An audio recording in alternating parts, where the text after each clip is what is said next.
Yeah, so this is our presentation on how to study math. Thank you for viewing. My name is Zach, and I'm an academic coach. And with me is Choomno. He's a math tutor. Hi.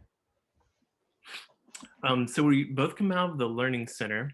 The Learning Center right now has 5 different parts, although right now we're missing one.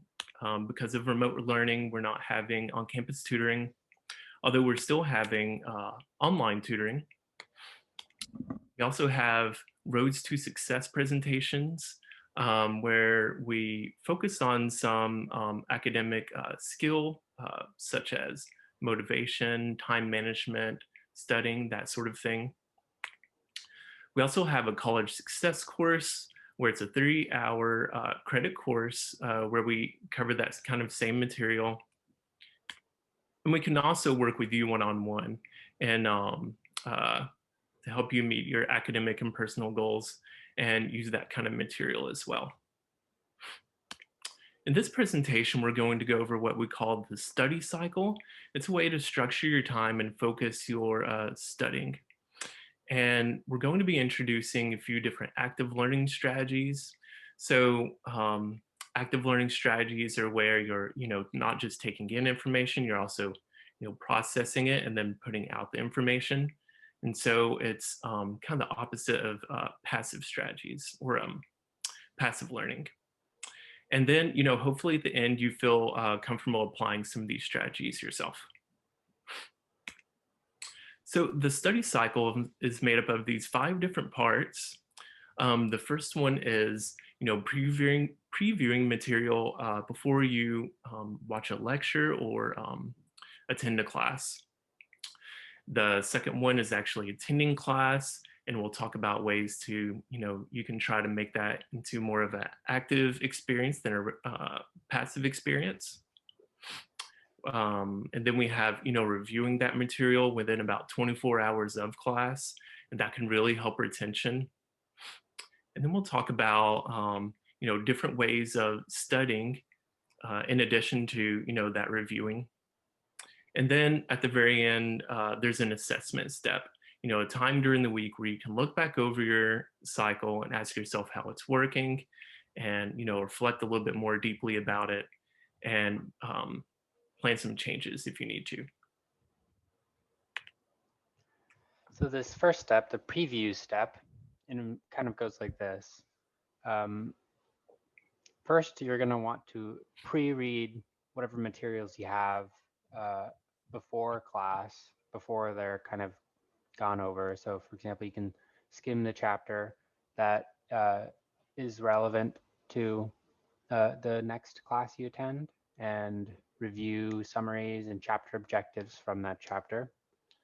And what I think is a really great thing to do is to write down questions that you want answered in class. And that kind of plays into the active learning strategies. So to help you along, you're going to probably want to check the syllabus to see what material will be covered. Otherwise, it's not so easy to know what you need to kind of pre-read and preview before class. And the point of all this is so that you'll be much better prepared to learn what comes up in class and really take advantage of class time. So what does this look like for a particular math class? Okay, so many textbooks have review sections, and these can be really useful. You can see on the right of the frame, you've got pretty much like a bullet point format of the different concepts and examples that you might see in a chapter. And you could look at this before class and see kind of what you already know and what you might have trouble with going forward. And then that way, when you get in class, you kind of know already what questions you might have and what parts of the class you might be confused with going in. Or maybe all of the confusion will clear up, and in that case is pretty satisfying. But you'll know you'll have identified those issues you might have before class, and so the kind of the probability that that clarity is achieved is increased. So this is a really quick way to kind of do the preview step of the study cycle, if such a review section exists. And even if it doesn't, you shouldn't be discouraged to read ahead, even if it is confusing. Kind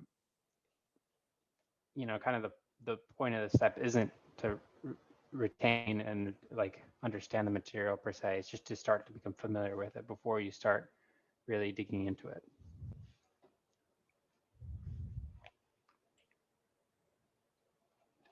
Now, step 2 in the study cycle is to attend class. So we've already kind of started talking about attending class. Now, when I was a bit younger, just starting out in college, oftentimes if I didn't have to go to class, I wouldn't. So that wasn't a great idea. It's really important to attend class. It allows you to ask questions and participate in discussions and activities. We'll see kind of in more detail why it's important to do these kinds of things. So, along the same thing, these are like active learning strategies as opposed to passive ones where you can, we'll see the examples of it later. So one particular difficulty though, when it comes to class in recent times is that, of course, everything is remote. So some tips for doing this remotely and getting the most out of your classes to turn your camera on so you can kind of hold yourself accountable to the class, so to speak, even though nobody's probably looking at you for the most part. It's still kind of helpful to feel like you're kind of imitating a classroom environment. And then the second is to actually be engaged and use the raise hand function for question, or speak up to the instructor. Usually they don't mind that kind of thing. And like I said, it's important to kind of stay engaged and actively learn with the material with your class. So that'll help you retain and understand the material. So let's take a look at another example. It's good to ask lots of questions. It's really hard to ask bad ones, so there's not really a reason not to if you have a question. And you may have heard some instructors say this before, that if you need something clarified, you're probably not alone. There's probably 2 or 3 other people at least who have the same question but haven't bothered to ask. And it is kind of nerve-wracking to ask a question, but you would do well to kind of get over that fear. And not to mention, most professors really like it when you ask questions. I can tell you I've had my share of kind of lecturing to an empty room, and it's nice to feel like someone is listening and is engaged. So most professors, even love it when you ask questions. And and you never know where it might lead.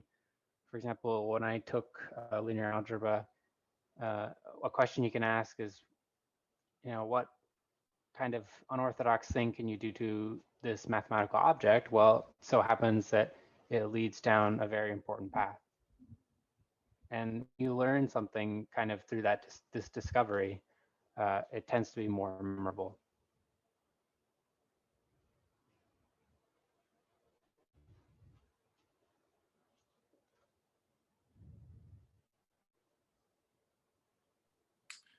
Excuse me. Within about 24 hours of attending class, it's great to look back over that material from class, and that can really help with retention. So what that can look like sometimes with some students that I've worked with is, they take their notes from class, and, notes are a great way to actively participate in class because, you're processing the material, putting it into your own words. Well, you can rework or kind of clean up those notes about within 24 hours, and that's a great way to review them. And, actually make them into something that you can study with. While you're doing that, you may notice things that you don't understand, and that's a great time to, look that up, or maybe start some kind of list that you can bring to office hours, your professor office hours, or your tutor, and fill in those gaps of comprehension. And so, as you're studying, we'll look at a few ways of how your own personal learning style may influence that. But first, so studies show that reviewing notes within a few hours after class considerably increases retention. So this is just a nice graph that shows um, the power of reviewing. And so you can see on the x-axis you have days, on the y-axis you have percent retention. And so, at day 0, when you first study something, you may be at 100%. But let's say over the first day, at the end of it, you've dropped down to about 20% or 80%. So you've lost 20%. And so the next day, you review again, you're back at 100. But this time, the slope of that line is going to be more gradual. It may take about twice the time to lose that retention. So, this time it's day 3. It's taken 2 days. And then, you review again. And then, the slope of that line's even more gradual. Let's say this time it takes 3 days to lose that much retention. So each time the slope of that line becomes more gradual and more of that material becomes part of your long-term memory.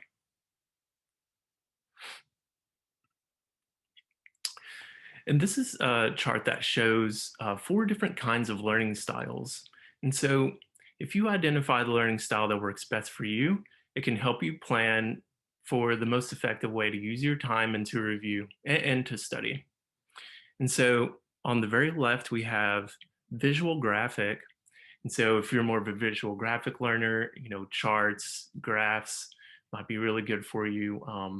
Drawing ideas, for example, in this one note taking method, I think we'll get to it in a little bit, called mind mapping. That could be good for you, where you're, drawing ideas and you're connecting them to show relationships between them. And in the next one, visual text, reading may be really good for you, or making lists, or using flashcards. So, writing things like in paragraphs or sentences, creating summaries, that sort of thing. The next kind is auditory. So if you're kind of an auditory learner, it could be really good for you um, to talk to someone and explain the material to them, and then also to hear it yourself. I have some students who will record their notes, and then um, um, on their phone, and play them back as they're walking somewhere, or they're washing dishes or making dinner. So those are a few ways, if you're auditory learner, that maybe you could take advantage of that. And then the last one is kinesthetic. And if you're kinesthetic, it can be great to find some way to make the material related to your own personal history and personal story. Or if you could bring in some kind of physical activity. So, for example, I have students who will tape their notes, on several different pages onto a wall, and then they may pace the room, look at the wall, and think about the material and recite it to themselves. So that could be a way of bringing in some kind of physical movement to studying. If you're curious about what learning style could be best for you, we have an assessment on the Learning Center's website.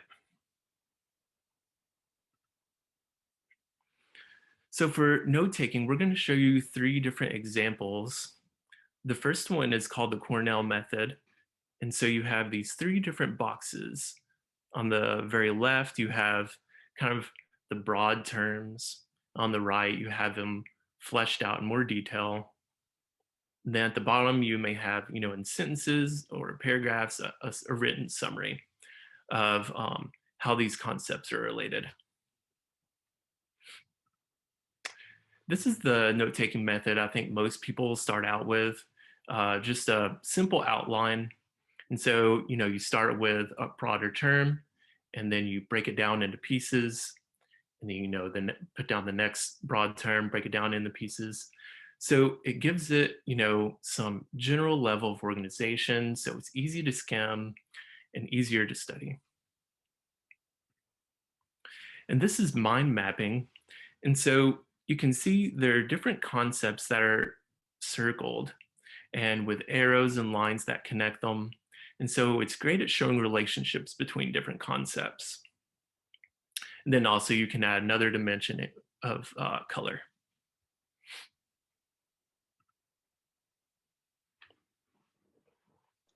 Okay, so what does it look like to, let's see.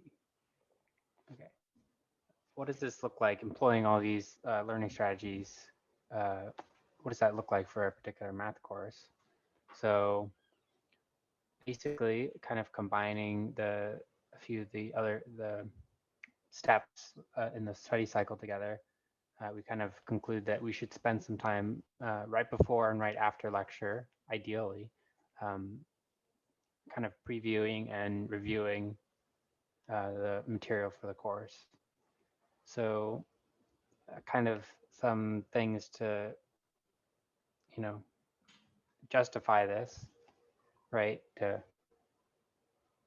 I'm kind of promoting this to you. So one thing is that exercises will be easier to do right after the lecture when concepts and techniques are still fresh. So if you want to get your homework done fast, maybe think about, trying to do those right after class. One thing that I thought always helped me with understanding material is trying to reproduce derivations from class. So instead of just kind of passively watching the instructor uh, show some fact, you can actually, get your own hands on it and try to produce it yourself from memory or, uh, looking at notes periodically. And kind of to go along with this, I've always thought that you should, to some extent, try to avoid rote memorization and gain competence through understanding. So that just, I'm not saying to necessarily not use rote memorization at all, because to some extent it's necessary, but rather not to rely on it to kind of get yourself through a math class. Because really, in theory, you can kind of construct all of the math um, um, kind of from first principles without needing to just memorize each step.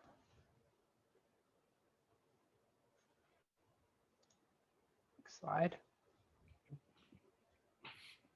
So here's some of these kind of more examples of, or more strategies to help make your passive strategies into active ones. So one thing you can do is kind of try to get a lot of repetition in. So that kind of makes your what you're learning in class more concrete.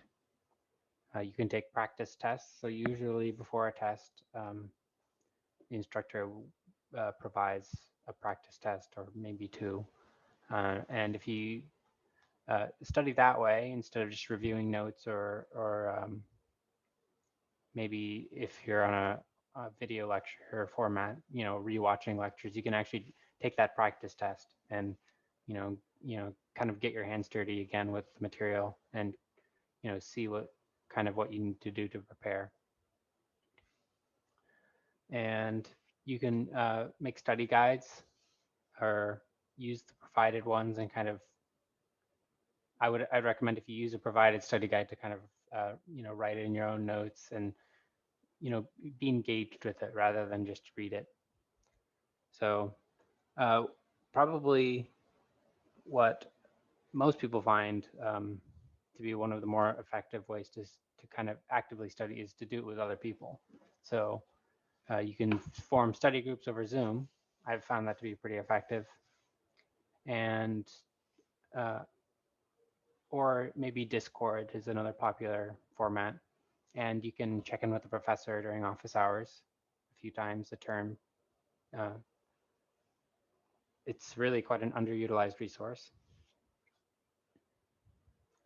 And kind of the crux of this step is that exams are focused on output. So it's important to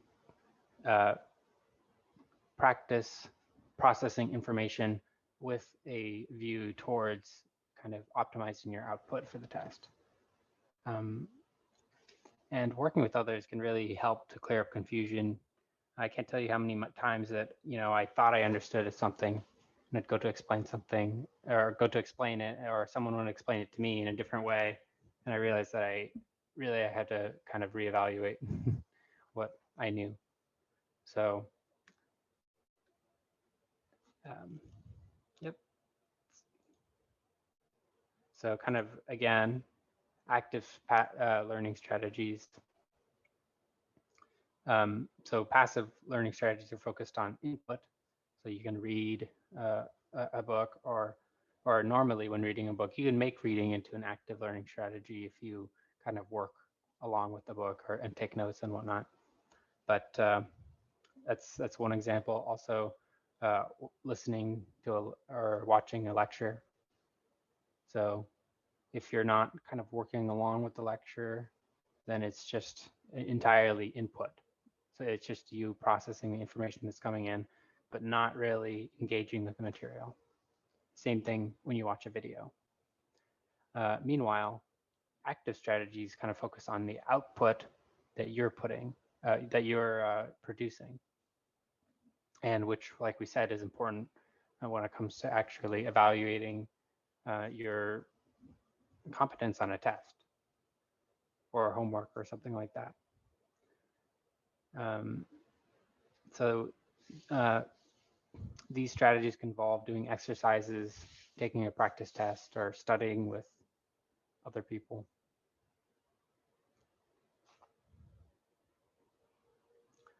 All right, so what does this look like for another math class? We've kind of been ascending in course number here. I've heard it said a lot of times that the only way to get good at math is to do exercises, and lots of them.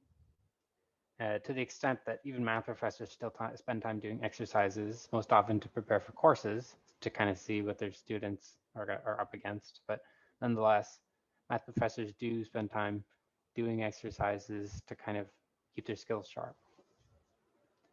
And kind of to that end, based on kind of what we talked about already, it's great to try to form study groups.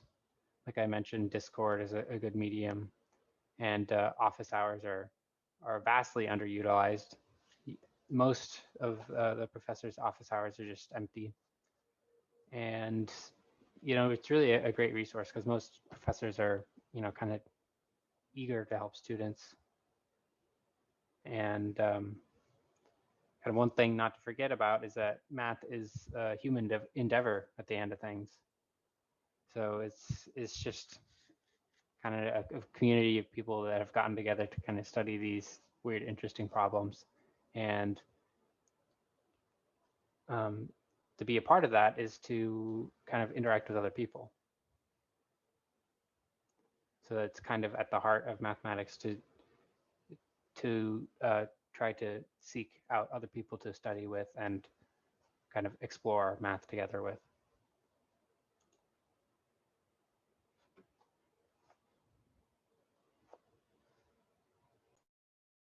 Oh, there. Yeah, so now we've reached this kind of last step of this study cycle. We've gone through previewing before class, attending class, making that kind of a more active experience in class.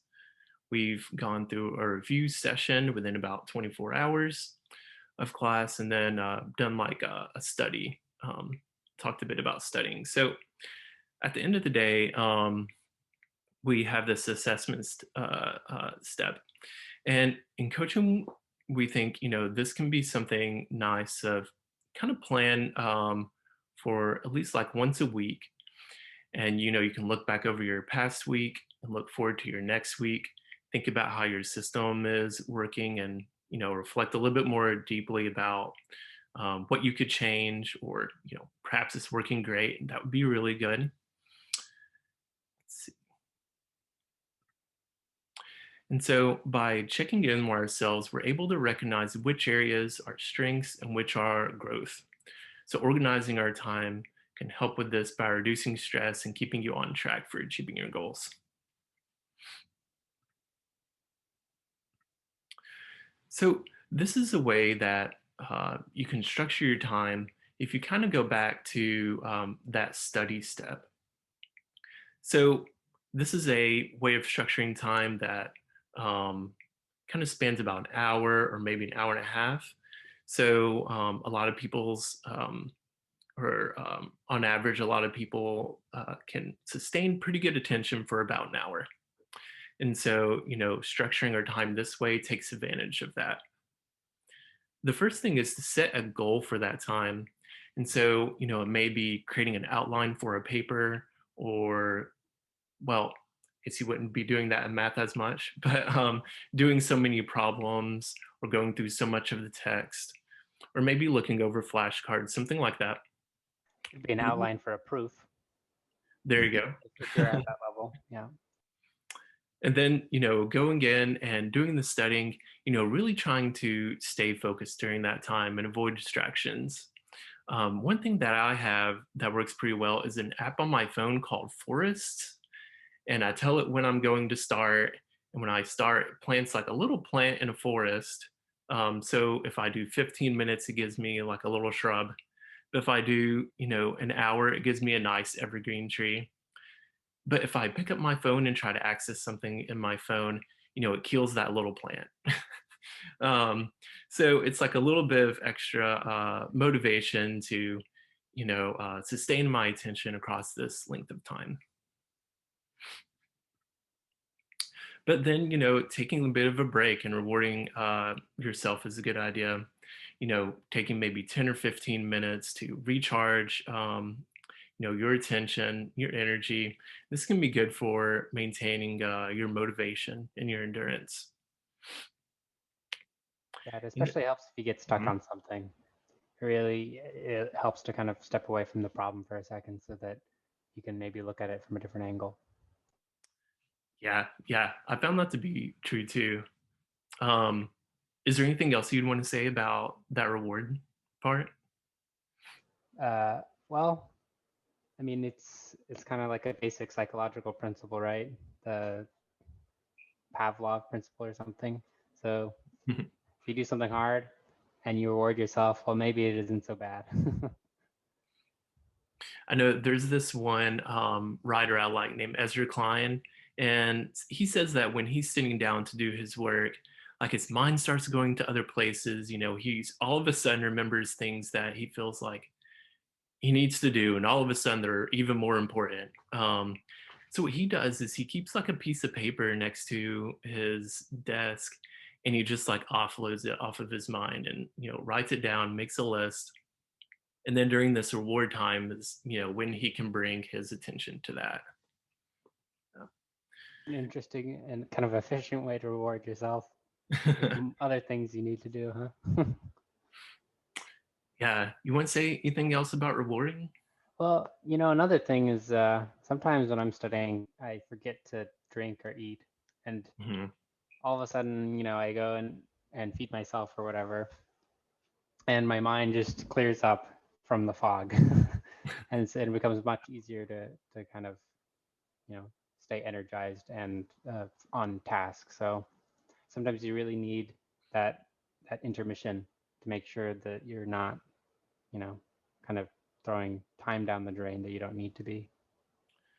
Yeah, I know I forgot to, like, it sounds like a fundamental thing, like eating and drinking, but I know I've gone several hours and I've less like forgot. And sometimes too, like we're spending so much time inside right now in remote learning that I'll turn around and I've been inside for like 8 hours.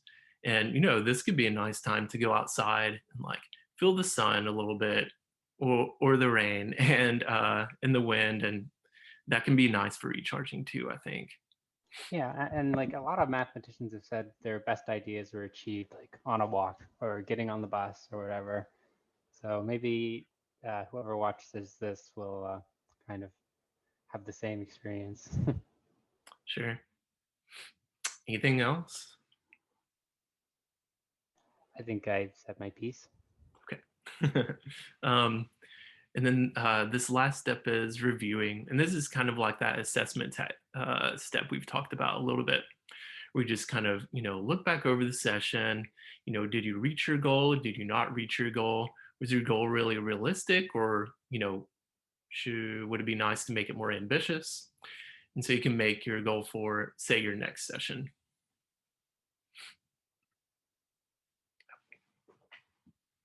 Okay, so let's see what this looks like for some integral calculus. So we're trying to set a goal to exercise one concept at a time.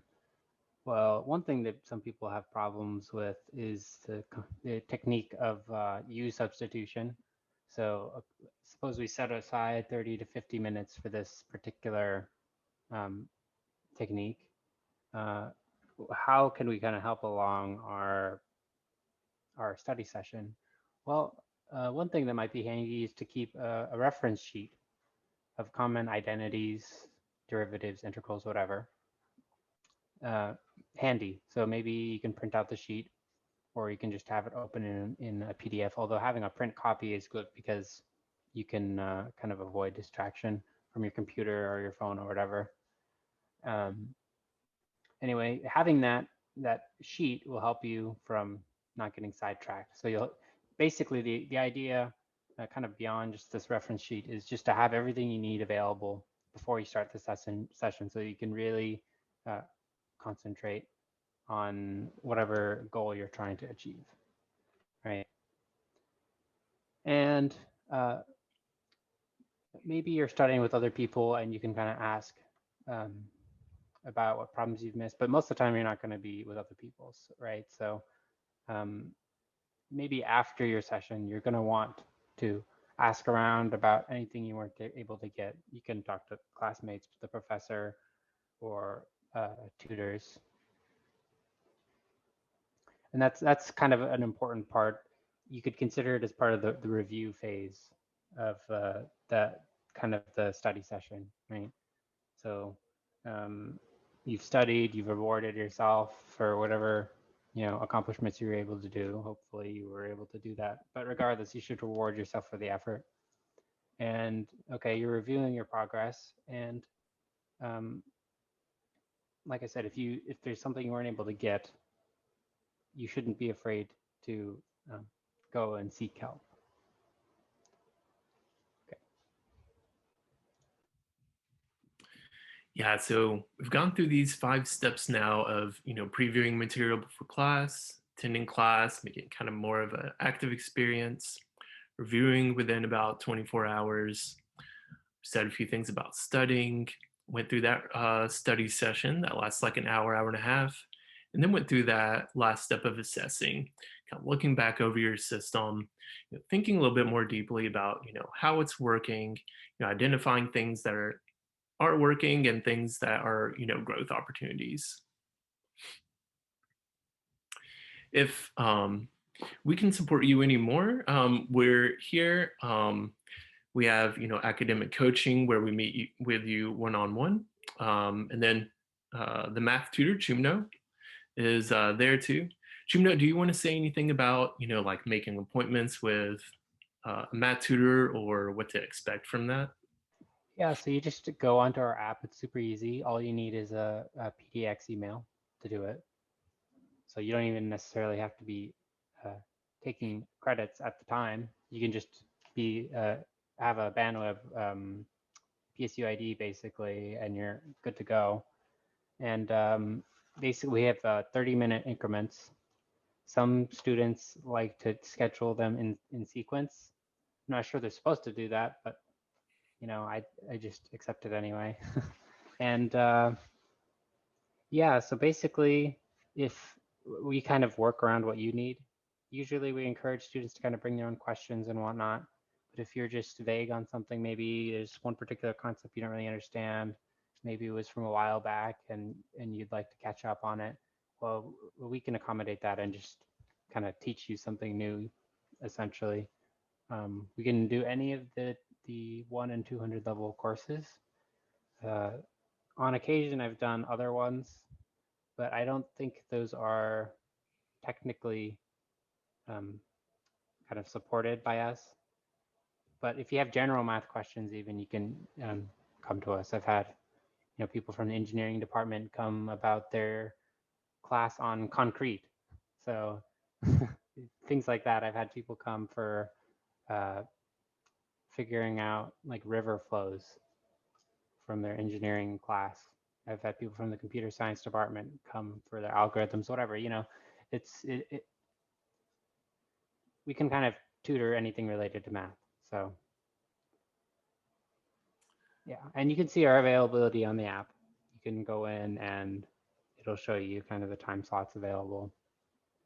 And we also have drop-in hours. So those are times where you can just come in and expect to be seen in only a few minutes, right? And those sessions can be as long or short as you want, depending on who else is there. A lot of the time there isn't anyone there, so you can just take up the whole drop-in hour if you wanted. Right. And yeah, we hope you came away with something useful from all of this. Thanks for watching. And maybe we will see you around. Good luck.